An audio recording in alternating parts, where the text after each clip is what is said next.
All right, we're back again with another episode of Roofer Reflections. I'm really happy to have Reed here. Reed, head of the or executive vice president of the Asphalt Roofing Manufacturers Association. Thank you for coming on the show. Yeah, it's my pleasure. I'm happy to be here. I always love talking to people who have been doing this for a very long time. It says 22 plus years. Is that correct? Yeah, I started with ARMA in 2003. I've been in this role since 2007, so 23 years now. How'd you get into it? Did you have family ties, or what happened there? Now, interestingly, coming out of college in the early 90s, I went to work for a company that we sold American technology building materials in Turkey.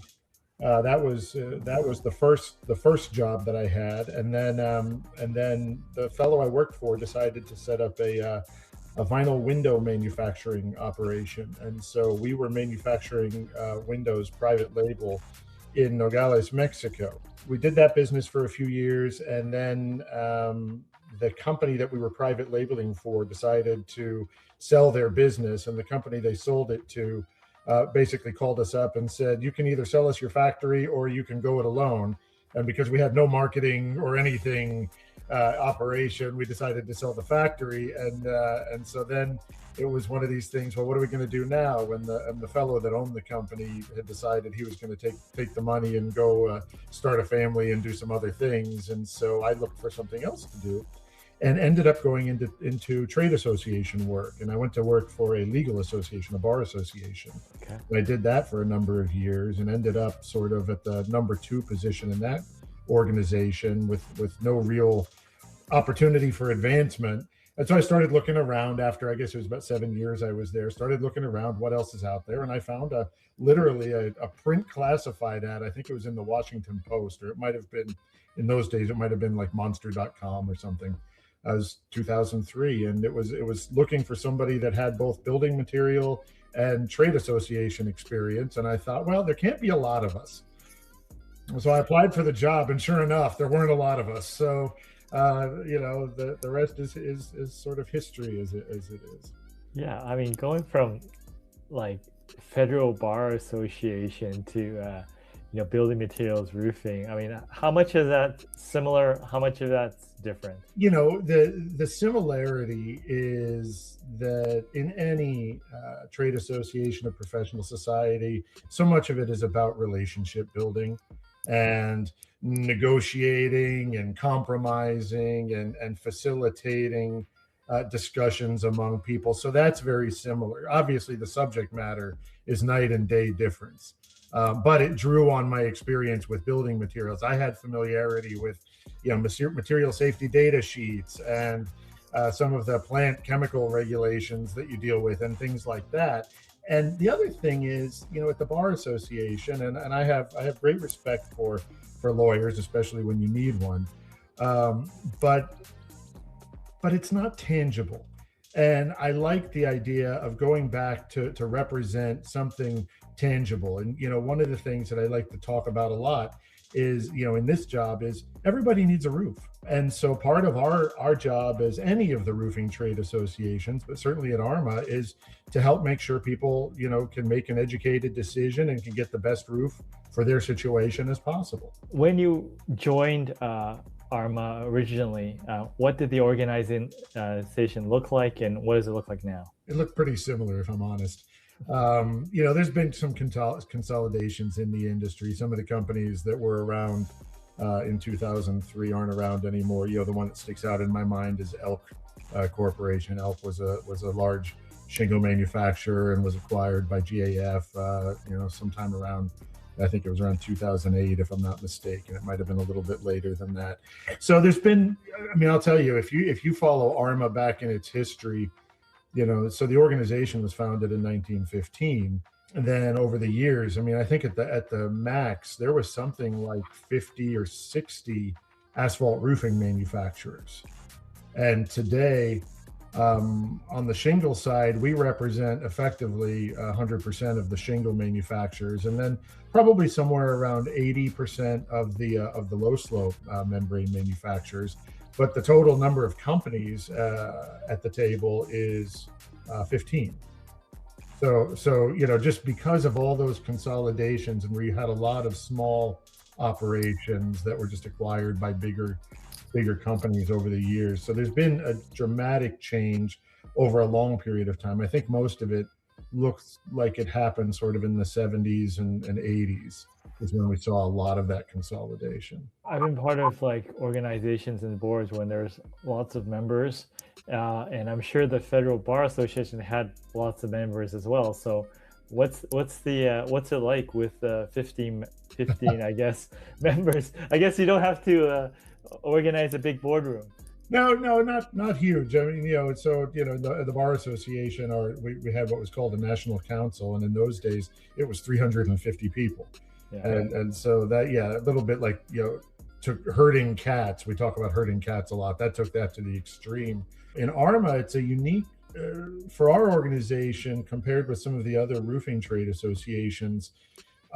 Each member company that's a manufacturer has a seat at the board table. So we do have suppliers in the organization as well, but all the manufacturers comprise the board. And in most, I think I can think of two examples where maybe this isn't the case, but we tend to have the CEOs, the owners, or the very top level people in the sitting at the table, which is great because it helps us, act swiftly when we need to, make difficult decisions on whatever is in front of us. But it's also, I always tell people, it's sort of a mixed blessing, because you also have people that see the whole business from their perspective and wield that control in their business. And so that can add another several layers of complexity to some of the negotiation that has to happen at the board level. And it also means, and I know this is true for all of the roofing associations and certainly most other trade associations out there, we have to pay very special attention to anything related to antitrust compliance, because when you have decision makers sitting around a table, that's got to be really job number one almost, is making sure that your conversations are all above board and you don't talk about the things that you're not allowed to talk about. For those that don't know, what are the things you're not allowed to talk about? Things like pricing, market allocations, boycotts of companies or suppliers, things like that. You hear about these things in the news once in a while when the Federal Trade Commission blocks mergers, avoiding monopolies. A lot of that is related to that same antitrust concern, that either people will act anti-competitively and control markets, or otherwise sort of put consumers at a disadvantage. And so it's got to be top of mind all the time. I mean, we start every one of our meetings with a reminder of our antitrust compliance, usually from our general counsel. Certainly at the board level, it's always from our general counsel. And then we have the counsel sit in on every meeting, and sometimes multiple lawyers sit in, just again to help make sure that nothing even accidentally comes up. Somebody says something casually. So it's in the trade association world, that's certainly a very big concern. A little less so in a professional society like a bar association.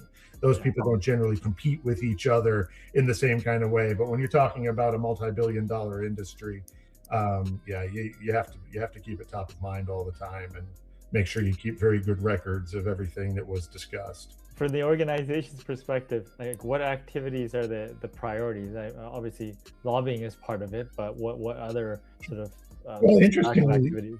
Lobbying is fairly new for ARMA. We've gotten involved in it periodically from time to time, but historically, a lot more focus on building code advocacy, more regulatory advocacy, as opposed to legislative lobbying. What we've seen and we've talked about in the industry, and even partnered with other organizations in the industry, is a shift from things that would normally or historically have been handled in the building codes, like a regulation related to building resilience. Okay, you need to, something like an IBHS fortified type program, where you've got to add certain components to make a roof stronger, or a building stronger. Those would have been handled historically in the building codes, and they still are to an extent. But we're also seeing now legislation introduced that addresses these things. And the problem with legislation is that a lot of times legislation is introduced by a sponsor that has no idea what they're talking about. It's put forward by somebody who either has a product that meets it, has a strong opinion about it, has a mission from the universe to make something better, but the sponsors don't always understand that. Whereas when you've got sort of a consensus process around like building codes, and you have experts in the room, I mean, when you think about how roofing codes are introduced, you have representatives from all the different manufacturing groups, so you'll have ARMA and SPRY and the polyiso guys and the EPDM guys, tile guys, all that, commenting and participating, as well as the roofing contractors and the roof consultants. Those people all get to weigh in on the building code process, where legislatively you don't, unless you have an active lobbying arm. And trying to keep track of these things is just insane. So right now, we're seeing a lot of push toward resilient building, trying to deal with all the storms. Of course, the last year and a half hasn't been too bad storm-wise, but you always have to sort of, in this industry, feel like the next storm is right around the corner, and be prepared for those conversations, because what happens is right after that, there will be legislation introduced, there will be initiatives in the building codes. Everybody's going to want to make things stronger. So advocacy in general, so both the legislative lobbying advocacy and the building code work, those are high priority. We also pay a lot of attention to the manufacturing side of things. Mm-hmm. So anything that potentially impacts the ability to manufacture the products. So it's not just applying them, but it's also manufacturing them. So we like to think that, our job is largely to ensure that our members are able to manufacture and sell the roofing materials that we represent. Got it. What's the back end look like? Volunteers, organizers, committee heads, like what does the back end of that look like? So yeah, in addition to the board members, who again are the most senior people in the companies, we have a strong representation from sort of the mid to senior technical levels in the organization. So we have a technical committee, we have a government affairs committee, we have a health, safety, environment committee, we have a recycling committee. Recycling, as you're probably aware, huge initiative in multiple organizations, not just in roofing, but throughout building materials. And ARMA made a statement, I guess it's about, almost 4 years ago now, that we've got an aspirational goal of reducing what's going into landfill 50% by 2035, and approaching zero by 2050.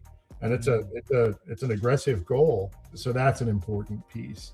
And then we have various working groups and task forces that will address specific issues and work on individual products. And then we have a communications group that's responsible not only for our social media, things like that, but also technical publications. I mean, just in the last year, we've released 6 brand new technical bulletins, and we've updated a handful more. And so trying to make sure that we're giving contractors and/or consumers the best information and most timely information we can about our materials. So I think at a high level, and that's sort of the different range of at least the broad committee topics, and then engagement from all the member companies. You said it's gotten tougher. What part of it? Since I've been here, people in the companies used to almost have certain amounts of time dedicated to participating in industry initiatives and trade associations and what have you. And we find less and less of that time available, just as, more focus is on profitability and managing time and reducing headcount and all that. that all companies and all industries are doing. We've experienced that as well. So where there used to be a much broader bench of representation from all of the member companies, it's almost, you have to fight for time a little bit, volunteer time, and it's a bigger draw on staff. I mean, we've grown. Our budget hasn't grown that much, but our staff has. When I started, we didn't have a dedicated technical person, and now we do. We didn't have a dedicated health, safety, environment person. Now we do. Things like that. In addition to all the administrative support. So yeah, more of a shift from that broader base of volunteers to really having to pick and choose the time available and the priorities. So we have to pay more attention to how to prioritize volunteer time and align that with what's important to those volunteers and their companies. Now you mentioned like recycling as sort of an environmental thing that building materials organizations in general have to look at, and what you talked about as well. But what other sort of environmental related updates, innovations, whatever do you see across your organization, Well, whether it's the members or not? There's been obviously a big push in the last probably 10 years for industries to get a lot smarter and do a much better job of educating the public, again, the consumers, the building owners, the contractors, the consultants, about the environmental characteristics of their materials. So things like environmental product declarations have become very important. If you're going for LEED credits, you need to have life cycle assessments, EPDs on various products. You've got product category rules that advise those. So a lot of the trade associations like ours, and including ours, have developed those over the years. We have, I think we have now, if I remember, it's 8 or 10 now different system EPDs on our website. And then many of those we have also translated to French, because we do represent manufacturing asphalt roofing in Canada as well. And so we have those translated into French, making those available, and then the individual companies can then use those for helping advise their own individual products. And part of the characteristic of those in the member companies is sort of comparing yourself against these industry averages. So there's a big demand and increasing demand for those kinds of things. We're seeing a lot of environmental focus on packaging and things like pallets. Even though wood pallets are recyclable, they fall under some of these packaging, what's called an extended producer responsibility program, EPR program, as well as plastic packaging. So we're looking at those things and how to make sure, number one, we're informing our member companies of what's happening and giving them what they need to then make decisions out in the field for what they need to do about those things. It's interesting because historically a lot of those programs have focused on consumer household type goods, but you're seeing more and more of a push to look at things like building materials. Anything that can end up in a landfill, I think, these days is fair game for the environmental activists and the folks that are pushing legislation and regulation in those areas.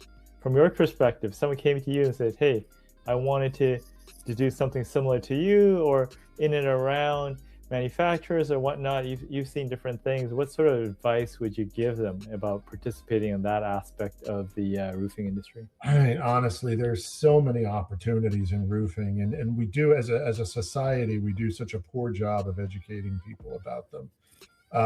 I mean, I think what I'm hearing more of is folks that are going to technical schools and getting technical training. I mean, you can be a job foreman for a roofing crew and make over 6 figures. It's an incredible opportunity, and it doesn't require a college degree.